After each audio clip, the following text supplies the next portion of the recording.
Welcome back जी नाजरीन, हम break से वापस आ गए और आप देख रहे हैं वीकेंड शाइन विद एनीशा।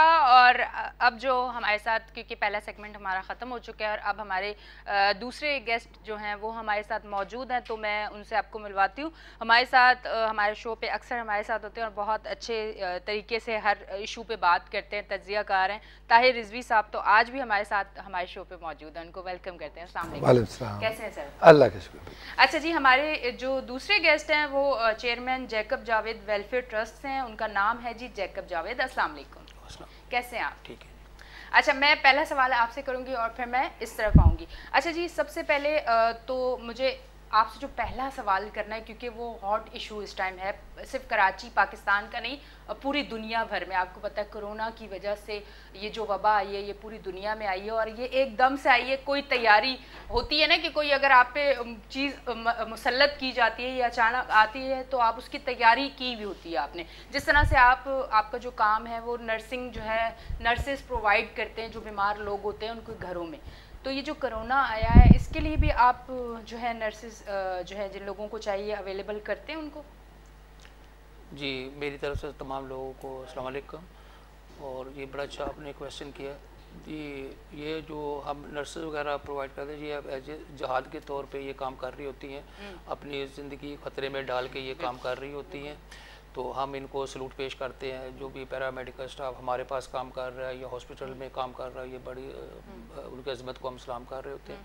तो ये हम उनको प्रोवाइड करते हैं। जैसे घरों में होते हैं बहुत से हॉस्पिटल वाले बोलते हैं जी डिस्चार्ज हो, लेकिन उसका असर जो है कुछ दिनों तक जो है वो रहता है। तो इसलिए वो फिर हमारे से सर्विस वगैरह ये ले लेते हैं जी। हमारे घर में अभी पेशेंट का वो नेगेटिव हो गया, लेकिन 10-15 दिन के लिए, महीने के लिए आप सर्विसेज दें तो फिर हम कोरोना के लिए देते हैं। तो उसमें से कुछ मखसूस लोग होते हैं जो अपनी ज़िंदगी ख़तरे में डाल के उन लोगों के लिए काम कर रहे होते हैं। तो ये अच्छा, इस पे हम और भी बात करेंगे। अभी मैं सिर्फ आती हूँ एक चीज़ जो अभी मेरे पहले सेगमेंट में हुई कि अब कराची में बड़ा काम हो रहा है, इस बार बारिश होगी, पानी नहीं आएगा। तो ये बताइए, ये वाकई काम हो रहा है या ये सिर्फ अफवाह है, लोग ऐसी बात कर रहे हैं? मैं तो बड़ी खुश हो गई थी पहले सेगमेंट में। बस इसी तरह हम लोगों को खुशियाँ मिलती हैं कि हम लोग ख्वाब देख रहे होते हैं कि कराची में बहुत काम हो रहा है, फिर सुबह उठ के जब हम लोग रोड पे जा रहे होते हैं तो कुछ भी नज़र नहीं आ रहा होता है। और वही कुछ है, वैसे ही है, कोई सिस्टम नहीं बदला है कराची के साथ। मैं तो अब एक और बात कहता हूँ, मैं कहता हूँ हमने सिर्फ कराची कह रहे हैं, हम कराची नहीं हमें कहना चाहिए, हमें कहना चाहिए पूरे सिंध का हाल एक जैसा है। आप चलें, आप कराची के मसाइल हैं, बार बार लोग कहते हैं कि कराची में मसले, कराची मसले। ऑफकोर्स बिल्कुल एक मेगा सिटी है, इसके अंदर पूरे पाकिस्तान से लोग आते हैं और इसके मसाइल एक डिफरेंट किस्म के होते हैं। इस पर एक स्पेशल कॉन्सनट्रेशन देनी चाहिए और देनी चाहिए। लेकिन क्या हैदराबाद पेरिस बन गया है, लाड़काना पेरिस बन गया है? क्या दूसरे शहरों में कोई बहुत इनकलाब आ गया? अच्छा, एक चीज़ आप यानी गौर कीजिएगा, छोटी चीज़ को मैनेज करना ज़्यादा आसान होता है, बड़ी चीज़ को मैनेज करना मुश्किल होता है। मैं मानता हूँ कि जी कराची एक मेगा सिटी है, कराची बड़ा शहर है, इसको मैनेज करना, इसके लिए एक्सपीरियंस टीम लाना, इसके लिए बजट लाना मुश्किल काम है। आपने ठट्टा को कर दिया आइडियल सिटी, आपने जनाब और किसी छोटे मीरपुर खास आइडियल हो गया है क्या? लाड़काना को भी छोड़ दे, वो भी बड़ा है, चले जी सक्खर भी बड़ा है और कराची भी बड़ा है। इन तीन को छोड़ के मैं अब आ जाता हूँ छोटे छोटे शहरों पर। आप ठट्टा पे आ जाएं, आप दूसरी मटियारी पे चले जाएं, आप आगे दूसरे मतलब सांगड़ पे चले जाएं, वहाँ क्या, वहाँ बहुत अच्छी अच्छी रोडें हैं, वहाँ पर पूरा निज़ाम अच्छा हो गया, वहाँ बिल्कुल वो आबादी सेट हो गई, वहाँ एक आइडियल हॉस्पिटल है। छोटी आबादी के अंदर अच्छा हॉस्पिटल बनाना, छोटी आबादी में अच्छे स्कूल बनाना, छोटी आबादी को सजाना आसान होता है ना? तो वहाँ पे क्यों नहीं? देखिए, बात ये कि ये जो कह रही है ना आपके बड़ा अच्छा काम हो रहा है, अगर काम हो रहा होता तो नज़र आ रहा होता। काम हो रहा है, हमारे टॉक शोज में होता है, अखबारों में होता है, और मिनिस्टर्स, सेक्रेटरीज, ब्यूरोक्रेसी, इनकी प्रेस कॉन्फ्रेंस में हो रहा होता है। वो बिल्कुल ऐसा नज़र आ रहा है पूरा गुले गुलजार बन गया है, ऐसा लग रहा है कि जैसे बस। अच्छा, यही हाल सेंट्रल गवर्नमेंट का है, यही हाल प्रोविंशियल गवर्नमेंट्स का है। सेंट्रल गवर्नमेंट में भी हुआ, वो भी यही कहते रहते हैं इकोनॉमी। अभी आपने देखा होगा कल चीफ जस्टिस गुलजार साहब ने जो है काफ़ी कमिश्नर कराची साहब को जो है, एक्चुअली कमिश्नर कराची साहब को मैं ज़ाती तौर पे जानता हूँ, वो एक अच्छे इंसान है। मुझे सिर्फ एक, और मैं मतलब ये कि जाहिर है हमारी अदलिया है और अदलिया का एक रुतबा, अदलिया तो है लेकिन उसके साथ साथ अदलिया पूरी कौम की एक बुजुर्ग होती है, हमारे ऊपर होती है। यानी कि मुझे मेरे घर के अंदर अगर कोई झगड़ा होगा तो मैं कहाँ जाऊँगा? मैं सबसे पहले अपने अब्बा के पास जाऊंगा या अम्मा या बुजुर्ग जो बड़ा है उसके पास जाऊंगा कि मुझे इंसाफ चाहिए, मेरे साथ ये ज्यादती हो रही है। बिल्कुल इसी तरह ज़ाहिर है अदालत भी हमारी सारी जो है वो हमारे लिए बैठी हुई है, वो हमारे लिए काम कर रहे हैं। मगर अब एक कमिश्नर की क्या बेचारे की, आप कराची का कमिश्नर, कराची मेगा सिटी है, यहाँ पर अभी तक रेंजर्स की मौजूदगी में, पुलिस की मौजूदगी में, लॉ एंड ऑर्डर एजेंसीज की मौजूदगी में डाके नहीं रुके, यानी आपके पता नहीं कितने मोबाइल छीने होंगे। आज भी कराची के कुछ इलाके ऐसे हैं जहां पर डाका इस तरह हो रहा है कि आप सोच नहीं सकते। कॉलर तो आ गए। हाँ बिल्कुल, आप कॉल हो सकता है, आपसे कोई सवाल है। अस्सलाम वालेकुम जी, कौन बात कर रहे हैं?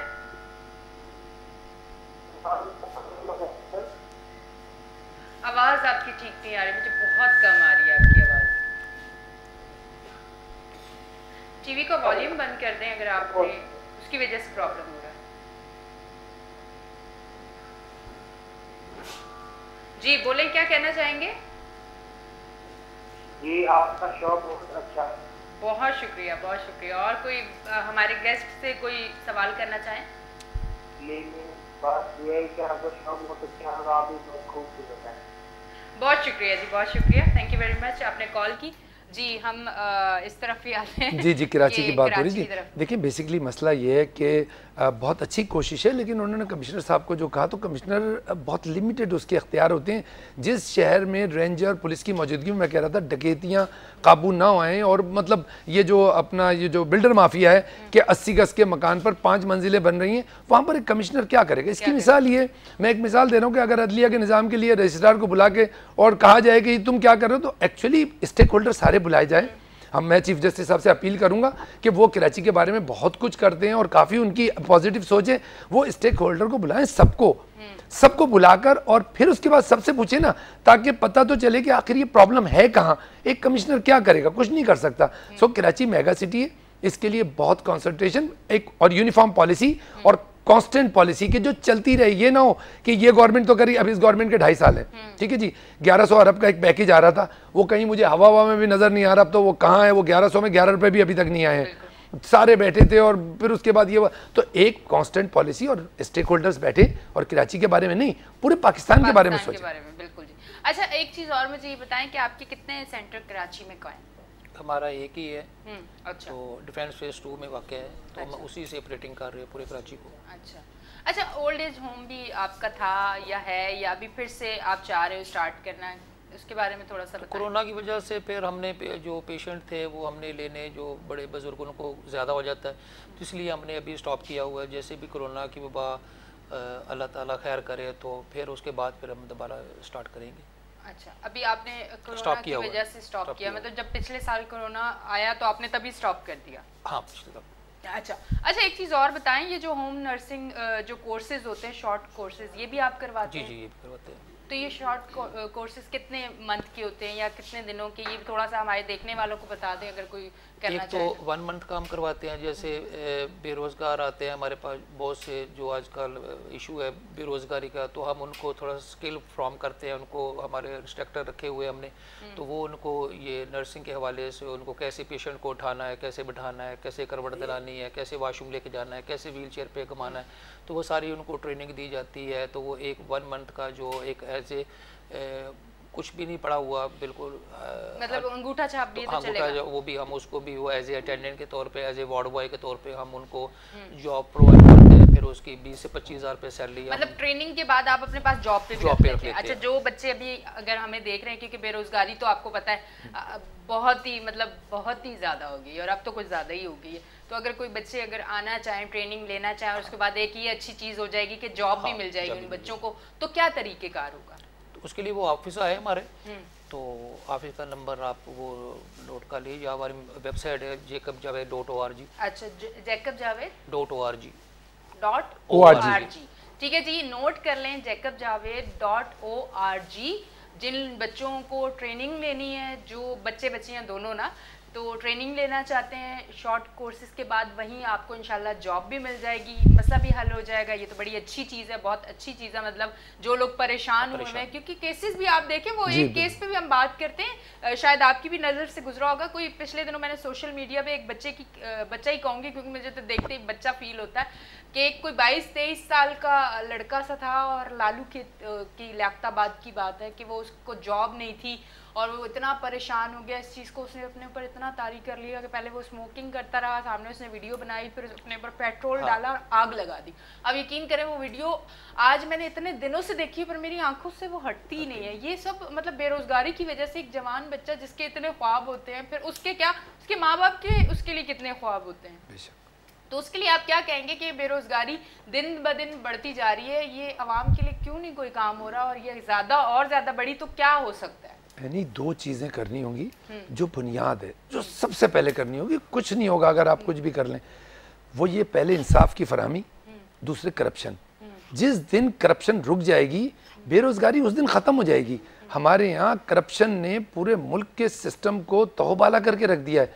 अभी भी मैं बता रहा हूँ, मेरी नज़र में 2-4 ऐसे प्रोजेक्ट हैं जिनमें एक बड़ी करप्शन होने वाली है, और मैं कोशिश भी कर रहा हूँ, और मैं मतलब सोशल मीडिया को भी सोच रहा हूँ कि मैं इसमें इन्वॉल्व करूँ और रोकें। जब करप्शन रुकेगी, जब उसमें मिसयूज़ ऑफ अथॉरिटी, एक मिसयूज़ ऑफ अथॉरिटी होती है। अभी एक मैं बताऊं, एक ऐसा स्कैंडल इस वक्त चल रहा है जॉब्स का कि आप सोच नहीं सकती कि ऐसे इदारे जिनको हम ये कहते हैं कि ये इदारे तो बिल्कुल बड़े मुनज़्ज़म इदारे हैं, वहाँ पे भी ये शिकायत आ रही हैं कि जी टेस्ट के बगैर और कुछ अपॉइंटमेंट्स हुए हैं, वो अपॉइंटमेंट्स आगे पीछे हो गए।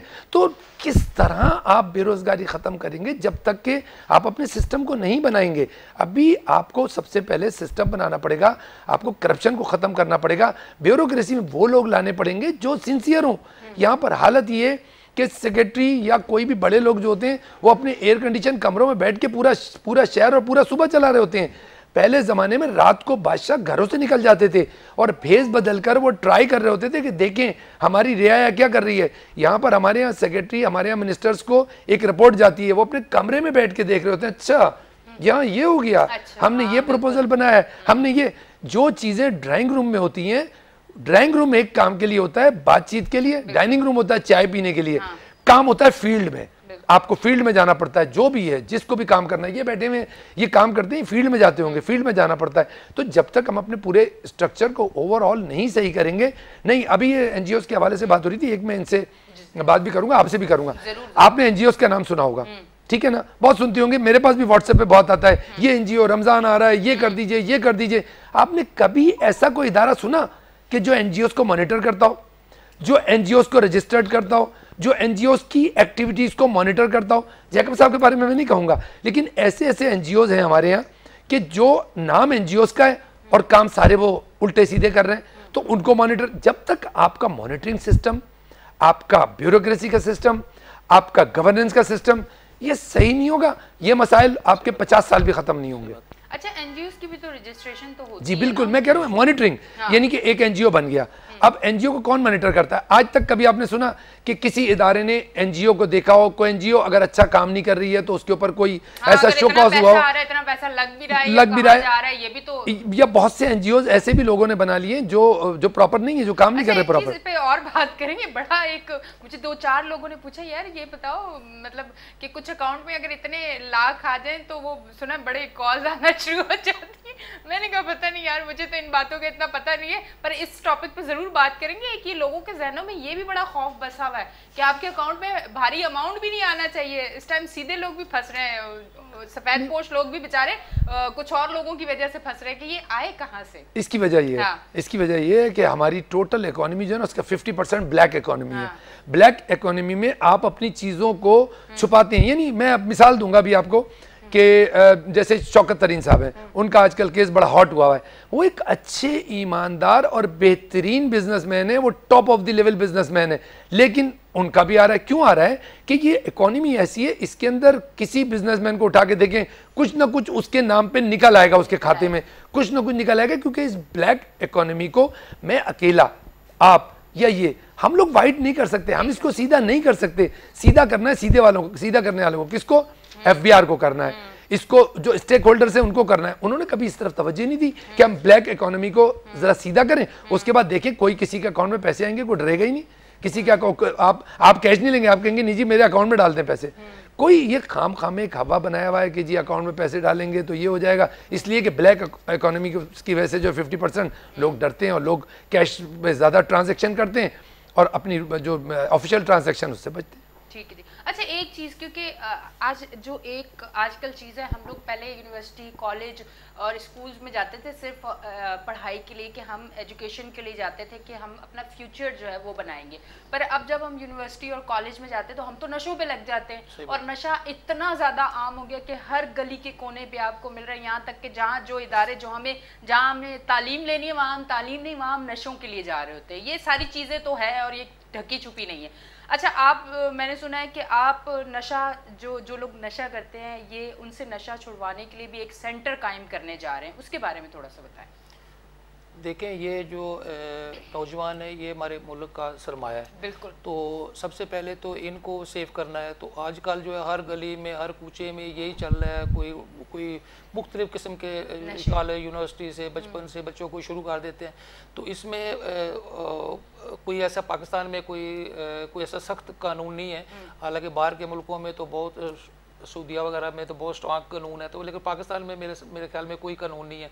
तो अगर वो कोई जो उनको बेच रहा होता है तो वो थोड़े से पैसे दे के वो छूट जाता है। सब पुलिस वालों को, हमारे जो लॉ ऑर्डर एजेंसीज हैं, सबको पता है ये क्या हो रहा है, कहाँ मिल रही है, कहाँ से आ रही है, लेकिन उसके बावजूद भी इनको कोई पूछने वाला नहीं है। तो इसलिए हमने ये दर्द महसूस करते हुए अपनी कौम के लिए, अपने बच्चों के लिए, तो इस तरीके से हमने ये सोच रहे हैं जी। क्योंकि वैसे अगर ये इलाज करवाएं तो बड़ा एक्सपेंसिव है। हाँ जी, तो हम फ्री ऑफ कॉस्ट ये करना चाह रहे हैं, इस तरीके सेंटर खोल के, तो ताकि बच्चे जो है उनको छुड़वाया जाए। कुछ बहुत से लोग होते हैं जी, वो कुछ तो हालात की वजह से मजबूर होते हैं या कुछ शौक से होते हैं, और बहुत से बच्चे जो है ये छोड़ना चाह रहे होते हैं, लेकिन उनके वसाइल नहीं होते, महंगा नशा है और वो इलाज इसका बहुत महंगा है, तो वो फिर इतने पैसे नहीं होते, तो घर वाले तो उनको दत्कार देते हैं या उनके रिश्तेदार, तो उनको पूछते नहीं है। तो फिर वो बेचारे इधर उधर, फिर वो आपने देखो अगर रोडों पर पड़े होते हैं, ये वो पुलों के नीचे पड़े होते हैं, तो कोई उनका परेशान हाल नहीं होता। तो ऐसे लोगों के लिए हम ये सेंटर कैंप करना चाह रहे हैं, तो उनको डॉक्टर वगैरह रख के तो उनका पूरा एक प्रॉपर जो है इलाज मुआवजा करवा सके हम लोग।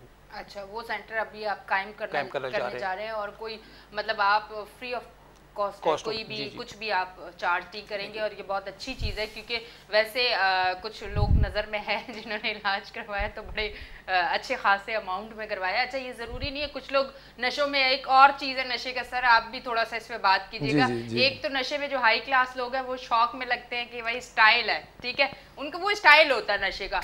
एक होते हैं ये जो मोहब्बत में आशिक चले जाते हैं। सर ये क्या चीज़ है, मतलब मोहब्बत में नशों में लग जाना? देखिए, मैं आज थोड़ा मैं कराची के मसाइल से हटके भी आपको जी बिल्कुल नहीं, ये बहुत इंपॉर्टेंट है एनी, जिस मसले पे इस वक्त आप गुफ्तगू कर रही हैं, this is the most important जी। तो बेसिकली नशा ये बहुत ख़तरनाक चीज़ है। अब ये जैकब साहब कह रहे हैं कि हमने वो सेंटर्स बनाए जिनमें नशे के आदी अफराद को उससे छुड़ाने के लिए ये कोशिश करते हैं। मैं कहूँगा वो सेंटर बनाने चाहिए जहाँ पर नशा बेचने वालों को फांसी दी जाए, वो सेंटर बनाने चाहिए जहाँ नशा बेचने वालों को गोली मारी जाए। ये हल नहीं है कि आप नशे से छुड़ाने के लिए सेंटर बना रहे हैं। आपको आज तक जो बच्चे कहते हैं ना, मासूम बच्चे जिनको देखते ही मोहब्बत आती है, उन बच्चों के साथ किस तरह का सुलूक हमारे मुल्क में हो रहा है, उनको मारने के लिए वो आज तक ये नहीं हुआ कि सरेआम उनको फांसी दी जाए, उस पर कुछ काम नहीं हो रहा। खास रोज सुनते हैं हो गया, फिर कहते हैं नहीं हो गया, नहीं हो। अभी तक एक भी किसी इंसान के साथ, अगर बंदे के साथ ऐसी चीज हो तो यकीन करें हमारे बच्चे सेफ हो जाएंगे। तो फिर यही वजह तो है ना कि रोजाना फिर आप रैप केस सुन रही हैं,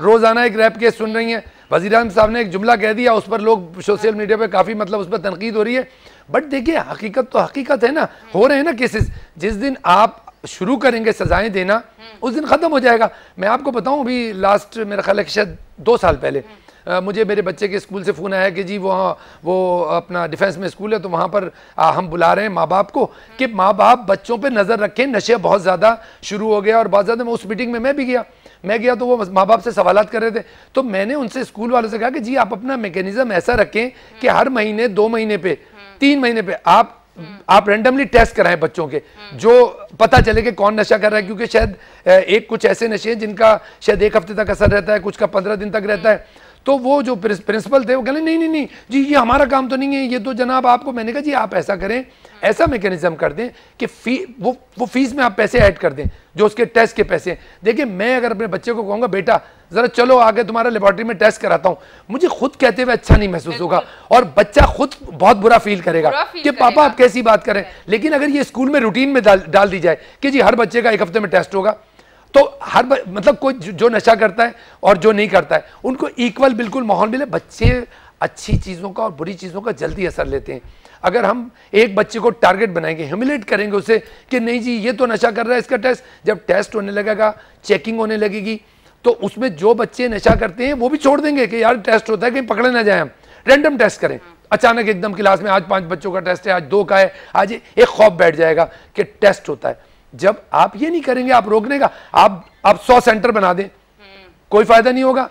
और नशा छुड़ाना बहुत मुश्किल काम होता है, ये मुझे नहीं पता, ये ज्यादा तजर्बेकार हैं, बट वो सेंटर से निकल के लोग ऐनी ऐसा होता है 2 महीने बाद फिर शुरू कर देते हैं। भी आपने बड़ी अच्छी बात की। ये नशा मतलब आप जो ये सेंटर कायम करने जा रहे हैं, तो ये मुझे बताएं, अगर किसी कोई बड़े से बड़ा नशा करता है और आदी है, मतलब 4, 5, 6 साल से वो नशा कर रहा है, तो कम से कम कितना टाइम लगता है उसको वो नशा जो है उससे वो दूर हो जाए, उसके ब्लड से वो सारी चीज़ें ख़त्म हो जाए, एक वो रूटीन लाइफ जो एक होती है उस नॉर्मल रूटीन लाइफ पे आ जाए, उसमें कितना टाइम लगता है? जी मेन चीज़ है जी, वो पहले तो उसको खुद ये डिसाइड करना है जी मैंने नशा छोड़ना है। अगर आप लाख कोशिश भी कर ले तो वो मुश्किल हो जाता है, तो उसको पहले ये खुद अपने उसकी तरफ राग़ब करना है जी, आपने ये नशा छोड़ के और ज़िंदगी की तरफ आपने आना है, मरने की तरफ नहीं सोचे। तो उसके जो सारा दिन वो सोचता रहता है मरने की बातें, खुदकुशी की बातें सोचता है, तो उसमें 3 महीने भी लग जाते हैं और 6 महीने भी लग जाते हैं, साल भी लग जाता है उसमें। अगर वो ज़्यादा 5 साल से 10 साल से नशा कर रहा है तो उसको छुड़वाने में आहिस्ता आहिस्ता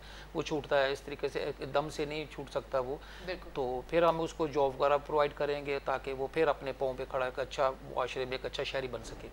ठीक है, तो ये हमारा मोटो है।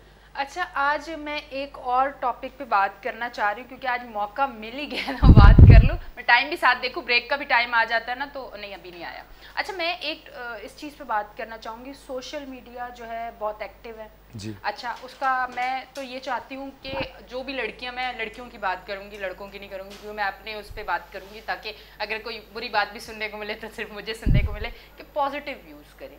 क्योंकि वहाँ आपने अगर कोई आप जॉब कर रहे हैं, उसके लिए आपको कोई चीज़ें अपडेट चाहिए, कुछ भी चाहिए, तो आप पॉजिटिव वे में जाके यूज़ करें।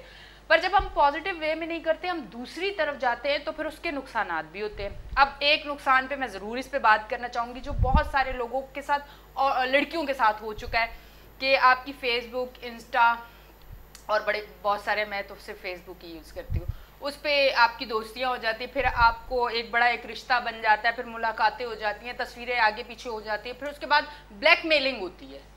तो उस पर आपको पता है कि काफ़ी सारी बच्चियों ने अपनी ज़िंदगी से भी हाथ धो बैठी, क्योंकि फैमिली इज्जतदार, अब मासूम बच्चियां जो कभी घर से निकली नहीं है और उनको कुछ ऐसा नज़र आ जाता है तो वो अपने ख्वाब सजा लेती हैं। वो सोचती है शायद शादी हो जाएगी, वो सोचती है शायद अच्छा घर मिल जाएगा, पर वो आगे कुछ और निकलता है। तो इस पर मुझे बताएं, इदारा भी है, क्या कानून है अगर इस तरह का ब्लैकमेलिंग का सिलसिला होता है, या अगर कोई बच्ची इस तरह का कोई रिश्ता बनाती है और बाद में ब्लैकमेलिंग होती है कि अब अगर तुम मेरे साथ आगे तक ना चली तो मैं अपने आप को मार दूंगा और वो सारा तुम पे इल्ज़ाम आएगा। ये थोड़ी सी चीज़ें उन लोगों के लिए, उन बच्चियों के लिए जो हमारे शो देख रही हैं, जो इस वजह से अपनी लाइफ में डिस्टर्ब है, अल्लाह ना करे कि वो कोई कड़ा जो है कदम उठाएं, उससे बेहतर है कि वो हमारे इस शो को आज देखें और इस पे ज़रूर आप थोड़ी सी देखें। जो बच्चियां ऐसी हैं कि जिन्हें मतलब इस तरह की किसी ब्लैकमेलिंग का सामना है, तो उसके लिए FIA का साइबर क्राइम विंग जो है वो काफ़ी एक्टिव हो गया है और बड़ा अच्छा काम कर रहा है। और एक चीज़ FIA का जब से मतलब शेख रशीद साहब ने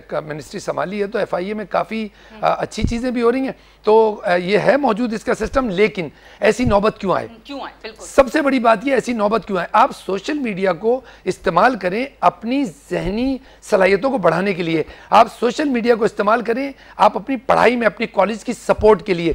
स्टूडेंट पहले ज़माने में हम नोट्स एक दूसरे को ट्रांसफ़र किया करते थे, मैंने कोई अच्छा नोट लिखा तो मैं अपने फ्रेंड को दे देता था, मेरा फ्रेंड सेकेंड डे कॉपी मुझे देता था। अब वो चीज़ सोशल मीडिया में आ गई है, यानी वो जो काम नोट्स की ट्रांसफ़र होती थी और जो हम पढ़ाई में एक दूसरे को मदद करते थे और बिजनेस वाले बिजनेस में एक दूसरे से मदद लेते थे, हमने उसका गलत इस्तेमाल शुरू कर दिया।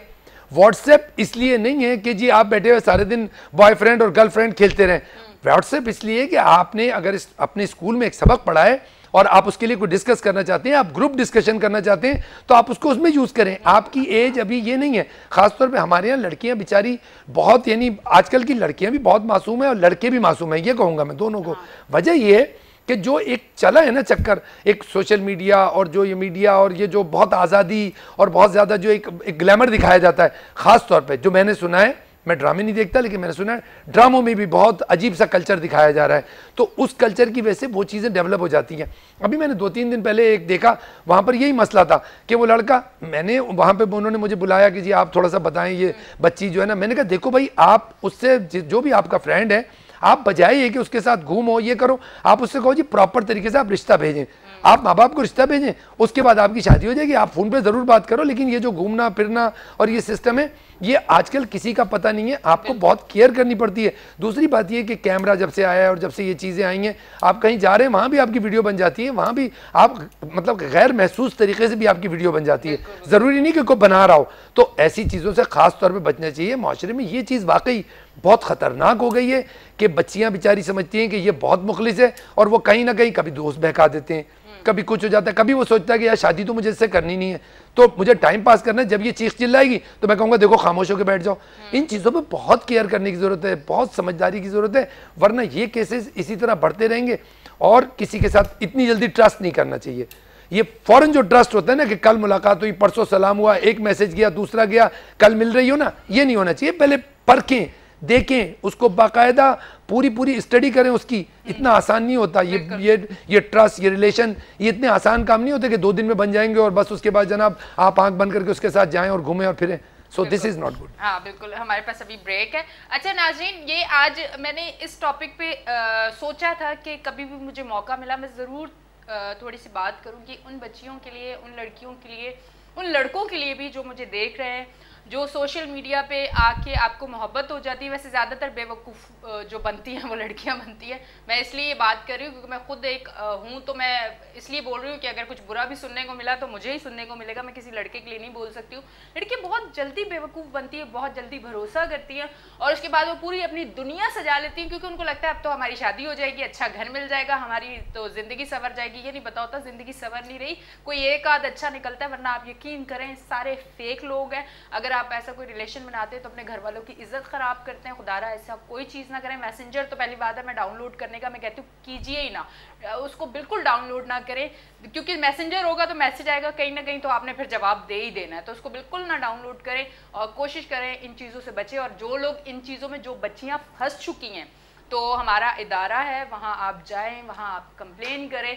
ऐसा भी नहीं है कि वो आप अगर बोलेंगे कि अच्छा, एक चीज़ और कि लोग डरते हैं घर वालों को पता चल जाएगा, अगर आप बोलेंगे कि घर वालों तक ये बात ना जाए तो वो ज़रूर आपकी इस चीज़ को प्राइवेसी में रख के आपका साथ देंगे। तो जो बच्चियाँ इस मुश्किल में हैं तो बिल्कुल ना डरे, आप जाएँ, आपका वो इदारा आपका साथ देगा। आपके घर तक भी ज़रूर ऐसा होगा कि बात नहीं पहुँचेगी।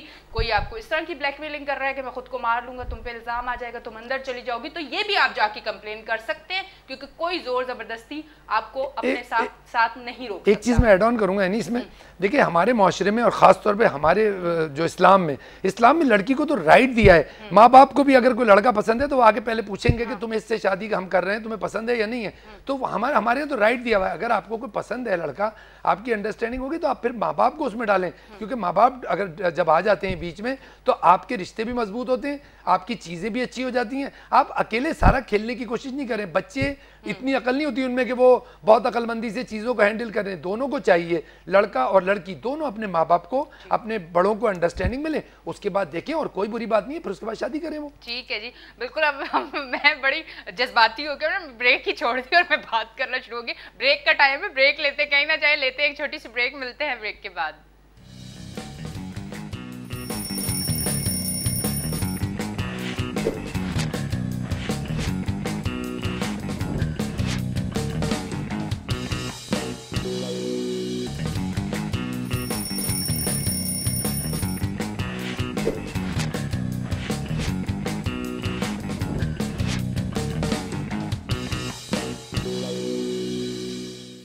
वेलकम बैक जी नाजरीन, हम ब्रेक से वापस आ गए हैं और आप देख रहे हैं वीकेंड शाइन विद एनिशा। कैसे हैं आप? ठीक हैं जी। मैं थोड़ी सी आस्तीने चढ़ा अच्छा जी, एक चीज़ और, ये ब्रेक में ही हमारी थोड़ी सी बात हुई थी, इस पर भी हम थोड़ी सी बात करते हैं। जो NGOs रजिस्टर्ड नहीं है और इसमें भी कुछ मसाइल तो होते होंगे, क्राइम क्योंकि हर जगह है, अच्छे बुरे लोग हर जगह हैं, तो हम लोग तो बहुत जल्दी जो है यकीन कर लेते हैं रजिस्टर्ड है नहीं है, बस वो एक इदारा है, हमें 2 लोगों ने बोल दिया तो हमने तो भरोसा कर लेना है, अपनी बच्चियां भी वहाँ भेज देनी है काम के लिए और बाकी जो हमने थोड़ी बहुत मदद करनी है वो भी कर लेनी है। तो उसके बारे में आप मुझे बताएं कि अगर जो रजिस्टर्ड इदारा नहीं है उस पर हमारा भरोसा जो है हमें किस हद तक तकलीफ में डाल सकता है, या कोई ऐसा वाकया जो आपकी नज़र से गुजरा?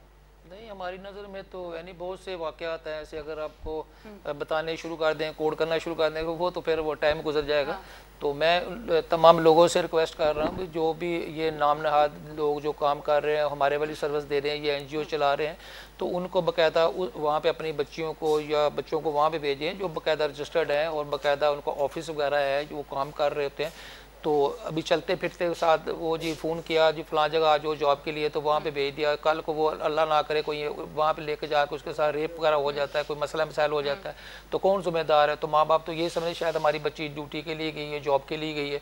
तो इसलिए मेरी तमाम लोगों से, माँ बाप से भी रिक्वेस्ट है जी आप बाकायदा उनका जाकर पहले प्रॉपर सेटअप देखें और फिर वहाँ पे अपनी बेटियाँ बहुएँ वहाँ पे भेजें। और प्लस जो घर वाले हैं जिनको वो बंदे रिक्वायर्ड है सिक्योरिटी के हवाले से, नर्सेज के हवाले से, डॉक्टर के हवाले से, जो भी अपने घर में किसी बंदे को हायर कर रहे हैं, तो उस एजेंसी का भी पूरा डेटा वो अपने पास ले, बाकायदा वो कोई टैक्स वगैरह भर रही है, कहाँ पे उनको ऑफिस लोकेट है, सारा वो उसकी वेबसाइट देखे, हर चीज़ देखे वो कहाँ पे मतलब कर रहा है। कि ये नहीं जी वो फ़ोन आपने नेट से उठाया, फेसबुक से उठाया और वो बंदा हायर कर लिया, कल को बंदा कोई अल्लाह ना करे कोई इस तरीके से वो करके चला जाता है बंगले में, कोई डकैती कोई चोरी, अपने पीछे उसकी पूरी गैंग होती है, पूरी माफिया होती है, तो करके चला जाता है, तो फिर वो इस तरीके से वो परेशानी आ जाती है, सबके लिए साथ हो जाती है। तो इसलिए मेरी तमाम लोगों से रिक्वेस्ट है अभी इस तरीके से वो पहले ये सारी वेरिफिकेशन किया करें और फिर उसके बाद मतलब अपनी बेटियाँ भी नौकरी के लिए भेजें, और चाहे वो नर्सेज है या मेड है या आया है, और वो देखें प्रॉपर इनका कोई सेटअप है। और वो लोग भी जो हायर कर रहते हैं नर्सेज है या मेड है या कोई भी XYZ सर्विस हायर कर रहे हैं, वो भी उनका भी फ़र्ज़ बनता है जी वो अपने, चाहे वो खुद नहीं आ रहे तो अपने जो सर्वेंट हैं, ड्राइवर है, कुक है, उनको भेजे, वो जाके उसका कहता वो ऑफिस वगैरह देखे प्रॉपर उनका ऑफिस वगैरह भी कोई है, ताकि हम जो सर्विस ले रहे हैं ताकि उनको पूरी सर्टिफिकेशन हो, तो फिर उससे लें, बिला वजह नहीं लें। इस तरीके से बड़े मसले मसाइल हो रहे हैं आजकल के दौर में। जी ज़रूर। अच्छा मुझे एक चीज़ और बताएं, रमज़ान जैसे कि बहुत आमद ही है और हम इंतज़ार कर रहे हैं, अब ये मुझे बताएं रमज़ान में क्या एक सिलसिला है, क्योंकि सब परेशान है इस टाइम, समझ नहीं आ रहा। अच्छा जी, हफ्ते में 1 दिन बंद रहेगा, हफ्ते में 2 दिन बंद रहेगा, दिन को बंद हो जाएगा, 1 बजे बंद हो जाएगा, पूरा लॉकडाउन हो जाएगा, शाम को बंद हो जाएगा, इफ्तार के बाद खुल जाएगा। मतलब ये एक बहुत सारे सवाल हैं, इसके जवाब नहीं मिल रहे, इस पे थोड़ी सी कोई आप भी ज़रूर नज़र डालें। देखें यानी मसला ये है, इस सवाल का जवाब आपको कहीं से नहीं मिलेगा, क्योंकि कोरोना के बाद ना सिचुएशन ऐसी हुई है, कोरोना एक ऐसा पेंडेमिक है कि ये किसी को भी नहीं पता इसके बारे में, और शुक्र है कि वैक्सीन बन गई है और वैक्सीन आ गई है और लोगों को चाहिए कि वैक्सीन लगाएं।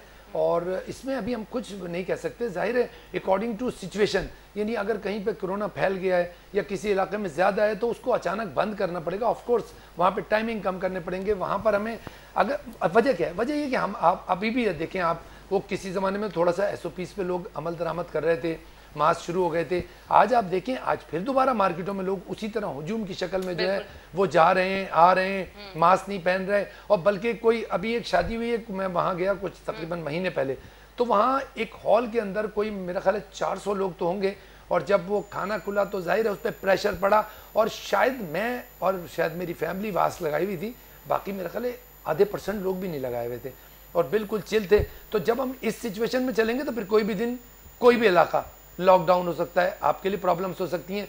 तो इसको तो यही है कि ये इसी तरह होगा, गवर्नमेंट जब समझेगी, जब वो चाहेगी और जब ऐसी सिचुएशन उस इलाके की क्रिएट होगी तो वहाँ बंद होगा।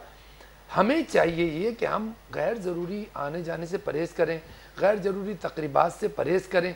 कुछ अरसे, साल तो गुजर गया, देखिए जो कोरोना का खौफ पिछले साल था आज वो नहीं है। मैं खुद पिछले साल बहुत से TV प्रोग्राम्स में मुझे कॉल होती थी, मैं नहीं जाता था, लेकिन अब वो नहीं है। आज मैं वैसे ही बैठा हूँ आपके सामने, तो ये इंशाअल्लाह ताला साल 6 महीने में ये और बेहतर हो जाएगा। लेकिन जो देखें अभी मैं आपको बताऊं, पोलियो हमारे यहाँ अभी तक ख़त्म नहीं हुआ है, दुनिया से पोलियो ख़त्म हो गया है।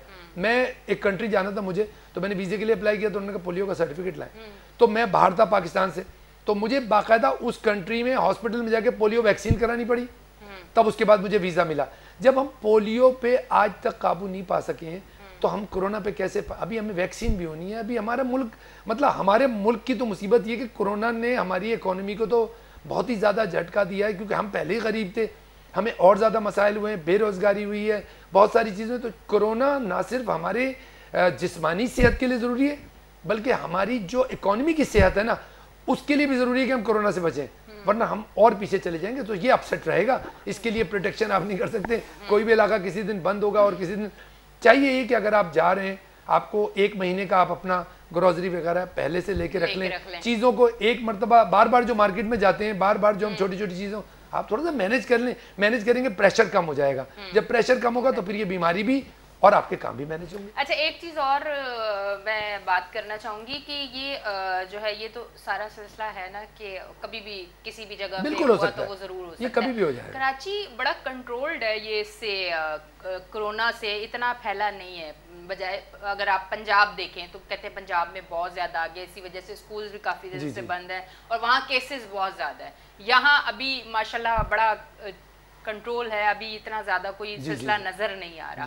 तो ये आया सिंध हुकूमत जो इकदाम कर रही है उसकी वजह से? देखिए, इसमें कोरोना में इकदाम ज़रूर होते हैं, बिल्कुल ज़रूरी है, लेकिन आप याद करें कि पिछले साल सिंध में केसेस ज़्यादा थे और पंजाब में नहीं थे। तो ये कहीं भी हो सकते हैं, कभी खैबर पख्तूनख्वा में हो जाएंगे, कभी सिंध में, कभी पंजाब में। गवर्नमेंट्स अपनी अपनी जगह सारी कोशिशें कर रही हैं, सीरियस हैं, लेकिन पब्लिक जो है ना उस तरह से अभी नहीं कर रही है। दूसरी बात ये वैक्सीनेशन पे हमारी गवर्नमेंट अभी बिल्कुल वर्क नहीं कर रही है। वैक्सीन पे अगर ज़रा कंसंट्रेशन हो जाएगी, जब हमारे यहाँ 70% लोगों को वैक्सीन हो जाएगी या एंटीबॉडी बन जाएगी, तो उसके बाद कोरोना खुद ही काबू आएगा। कोरोना खाली एक आदमी का मसला नहीं, कोरोना हमारे पूरे पाकिस्तान का मसला है, कोरोना पूरी दुनिया का मसला है। इसको सीरियस तरीके से अगर हम नहीं लेंगे तो ये मसाइल होंगे और ये कोई इलाका कभी भी बंद हो जाएगा।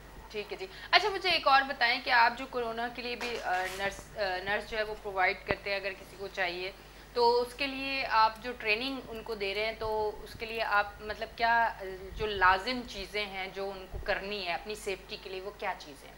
नहीं, एसओपी का ख्याल करना है, जैसे मास्क वगैरह होते हैं और उनकी तो प्रॉपर एक किट होती है, तो वो किट पहननी पड़ती है, तो वो सारे उसमें सैनिटाइजर है, मास्क है और वो किट है, तो वो फ्राहम करते हैं घर वाले। तो फिर उसके बगैर नहीं हम उसको अलाउ नहीं करते इस तरीके से वो काम करे, तो ये होता है। अच्छा, मतलब सबसे ज़रूरी चीज़ है कि ये आपने पहनना है, क्योंकि आपने सेफ रहना, वापस आपने अपने घर भी जाना है और घर में फैमिली भी है। पता चले ये नहीं कि हमें बचाते बचाते आप अपनी फैमिली को वो कर रहे हैं। और ऐसे केसेस आए भी हैं मेरे हाल से, डॉक्टर्स बेचारे कोरोना से बहुत सारे डॉक्टर्स का लॉस हुआ है। हमारे दुनिया के बड़े बड़े डॉक्टर्स, बड़े अच्छे अच्छे फिलोसफर, बड़े अच्छे अच्छे लोग इस कोरोना ने जो है वो हमसे छीन लिए। तो जाहिर है ये खतरनाक बीमारी है और इसको सबको मिल के इससे लड़ना है। ये अकेली गवर्नमेंट का कोई इसमें नहीं है कि अकेली गवर्नमेंट चाहे लड़ ले, हमें और गवर्नमेंट को एक पेज पे होकर लड़ना पड़ेगा जब हम कोरोना से मुकाबला कर सकते हैं। अच्छा, ये बताएं, ये जो आपकी एनजीओ ये कितना अर्सा हो गया इसे? तकरीबन 12 साल से ये हम काम कर रहे हैं इस पे। जैसे हमारे ऑफिस को तो हम 97 से ये स्टार्ट किया है, जो बाकायदा वेलफेयर के तौर पे हम कर रहे हैं वो 12 साल से, तकरीबन 12 साल से।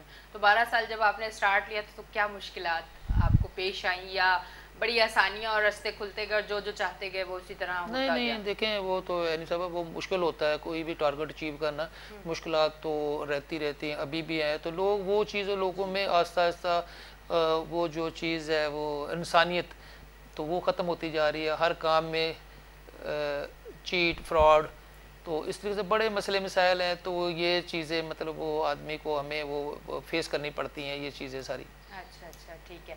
अच्छा, ये बताएं, कराची के हवाले से हम थोड़ी सी बात कर लेते हैं, क्योंकि कराची हमारा हॉट टॉपिक है, हम कराची में रहते हैं और कराची की हम बात ना करें तो ऐसा हो ही नहीं सकता। ये मुझे बताएं, अभी ये आए हुए थे हमारे पास, ज़मनी इलेक्शन हो रहे हैं जी, मुस्तफ़ा कमाल साहब जो हैं, खैर वैसे वो जिस दौर में रहे हैं तो हमने बड़ी अच्छी अच्छी चीज़ें देखी हैं, जिससे मेरे हाल से मुझे एक आम इंसान होने की वजह से गलत बयानी नहीं करनी चाहिए, काफ़ी चीज़ें बनी सब कुछ। तो अब वो फिर से उनका कुछ ऐसा सिलसिला अगर बन जाता है तो आप क्या समझते हैं कि बेहतरी आएगी वहाँ? देखें, इससे ज़्यादा इम्पॉर्टेंट ये है कि जो इलेक्शंस हो रहे हैं जहाँ भी हो रहे हैं, जैसे डस्का में आज हो रहा है, NA 249 है, इसमें इलेक्शंस इतने ट्रांसपेरेंट और इतने साफ सुथरे हों कि अगर मुस्तफ़ा कमाल साहब जीते या मुफ्ता इस्माइल साहब जीते, ये ब्लेम गेम ना हो कि जी ये तो हो गया, उसके डब्बे वो लेके चला गया था, उसके एजेंट को उसने बंद कर दिया था, वो एजेंट गायब हो गए थे, वो डब्बे गायब हो गए थे, वो जो वोट थे वो गलत हो गए थे, वोट जाली थे। ये चीज़ें ख़त्म होनी चाहिए। जीत हार सिस्टम का हिस्सा होता है। और जो मतलब ये जो बाई इलेक्शंस होते हैं, जो ज़मीनी इलेक्शंस होते हैं, इनके लिए मेरा कहना ये है कि इनकी कोई इंपॉर्टेंस इतनी नहीं होती। ये एक सिर्फ सीट खाली होती है, उसको हमें फिल करना होता है। उस सीट पे NA 249 एक जाहिर है उसमें बड़े बड़े प्लेयर हैं, तो अभी कुछ नहीं कह सकते कि क्या होगा। हमें फोकस इस पे करना चाहिए। शो का टाइम बिल्कुल खत्म जी, हमें फोकस ये करना चाहिए कि इलेक्शन ट्रांसपेरेंट हो, फेयर हो और ब्लेम गेमिंग ना हो। जो भी आए वो सही तरीके से आए, दैट्स गुड।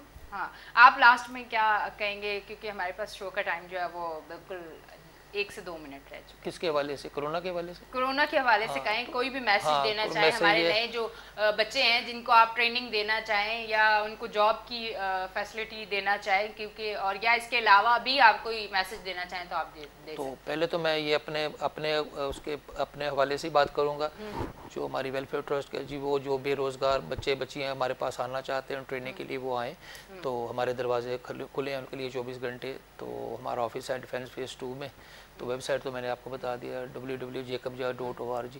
तो वहाँ पे आके रब्ता कर सकते हैं हमारे से। फेसबुक पे भी जेकब जावेद के नाम से हमारा फेसबुक पे भी है।